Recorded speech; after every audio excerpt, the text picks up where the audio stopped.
تعال اقول لك، لو عايز تعمل اكل على السريع تنفع للفطار او العشاء، هتعمل ايه؟ هتجيب رغيف عيش، بعد كده تحط جبنه موتزاريلا، بعد كده هتحط جبنه تركي وعليهم لانشون.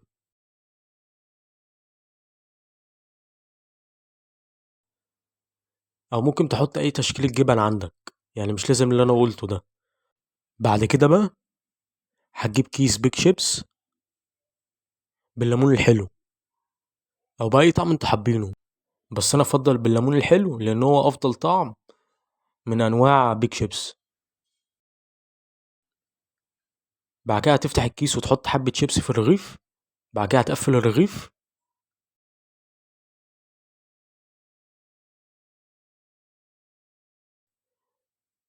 وهتجيب طاسه وتحط فيها سمنه او زبده.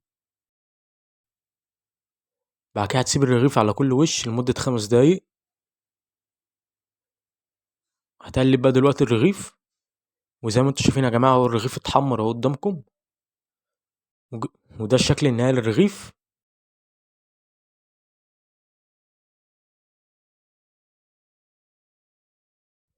هناكل بقى بسم الله. بصراحة يا جماعة يعني السندوتش طعمه جميل جدا.